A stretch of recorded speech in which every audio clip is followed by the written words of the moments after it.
Green Team Media. Hey guys, love the show like everyone else here. And the show introduced me to the book, so I was wondering how many of you guys ran home after the filming of season 1 to find out what happened, or how familiar you guys were with the source material.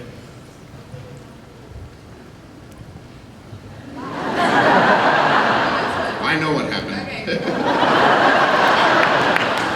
David and Dan, are you familiar with the source? I was shocked. Shocked. Yeah, well, I did, after my first audition, I got the first book and devoured it in not too long a time, and then was obsessed with it and was ready to move on to book 2, but wanted to be with Danny as we were filming season 1. So I was very much like, I mean, seriously, my copy of the first book is like taut. It's got all my notes in. It's, you know, like kind of was my Bible for a really long time. And then my celebration of wrapping season 1 was starting book 2. So I'm kind of gonna go like as that. I really, all I want to do is just read ahead, but I'm trying to pace myself where I'm off to. Yeah.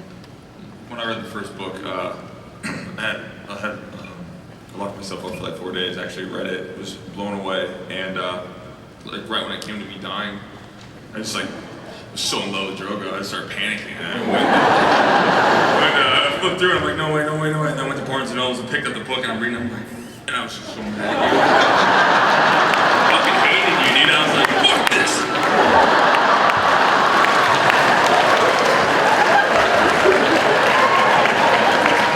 I actually need some throat warmer here.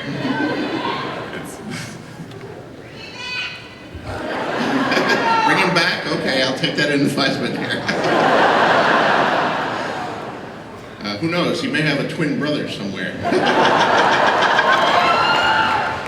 right, do we have another question? Yes, it's actually related to something you just said. Well, Mr. Martin, why is it you're always killing off people's favorite characters? Well, it keeps you on your toes. No, you know, I've always believed that I want people emotionally involved in my story, and when they're in a dangerous situation, just as you'd be in life if you were in a dangerous situation, I want the readers to be almost afraid to turn the page, not knowing who's going to win, who's going to die. I mean, we all know books and movies where, you know, the hero may seem to be in deep trouble, but you know he's going to get out of it because, after all, he's the hero, or they are the heroes if there's a group. And those shows are fun, but they don't really involve your emotions, and that's what I'm looking for.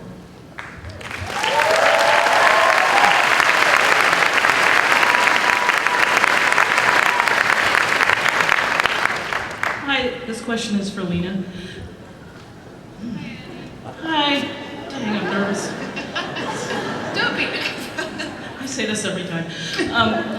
So for Cersei, how do you play all the different sides of her? The manipulative side, the side that loves her children no matter what, and how damn heavy were those wigs?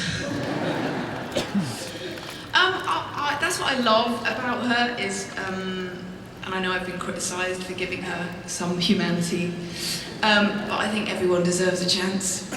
And I just think she's a confused woman who thought life was going to be something very different, and she just tries to cope with what is and hold on. And the wigs, part of the game.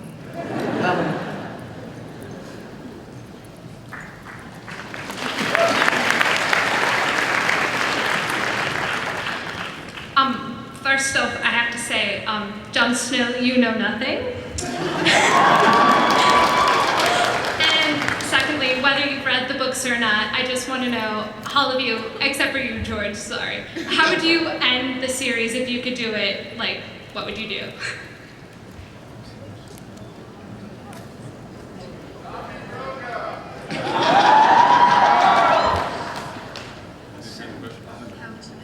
would you end the series? Well, I want Jon Snow to be on the throne, definitely.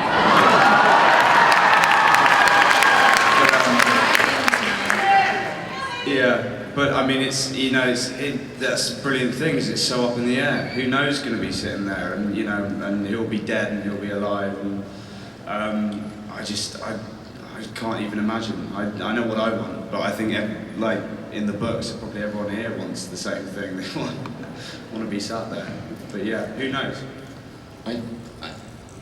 It's the end of the movie. There's been a big battle. It goes to dark. It's black for 10 seconds. And it comes up, there's a sign that says 20 years later. It's a small cottage. Jamie and Cersei come sitting there next to each other. Finally, my love found me. And the music.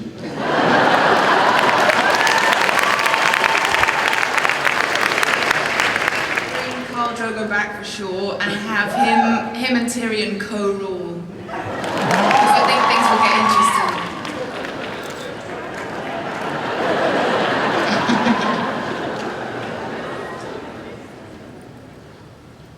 Dance number.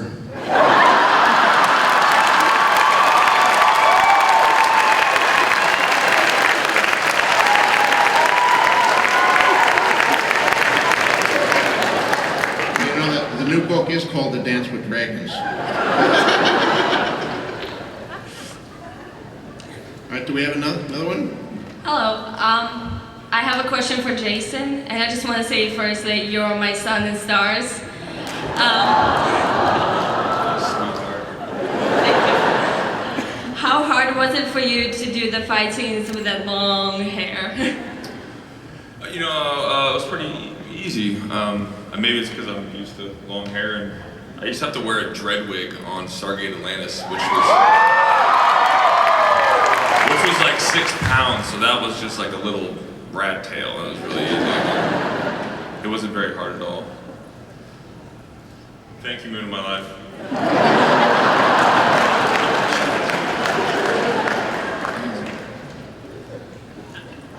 What is on your shirt?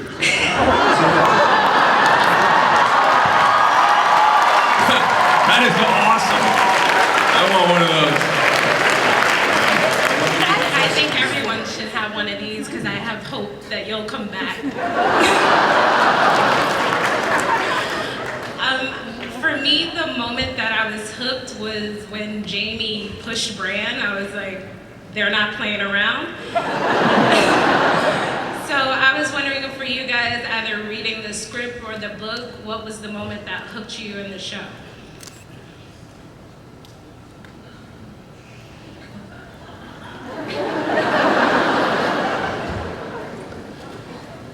No, I had the same experience. When I got to that moment, I thought, what the hell is going on?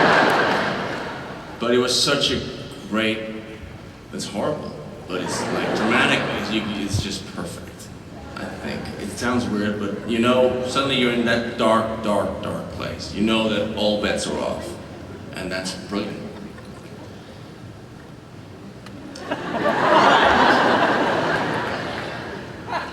I think mine was it was the scene that I've read somewhere that you George that you wrote first.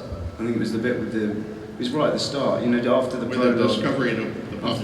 Yeah, where they discover the thing. It was pretty soon in. I just loved that scene. Was my favourite. I think that's the bit that got me out. Anyway.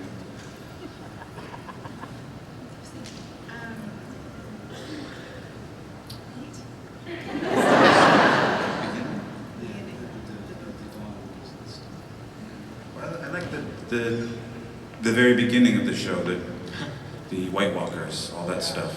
I thought that was suddenly in this cold landscape. It was, yeah.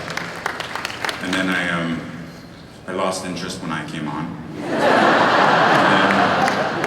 And then my scene was over, and then I was interested again. Yeah, but I love the White Walker stuff. All that sort of supernatural element that sort of is on the periphery. I like that stuff.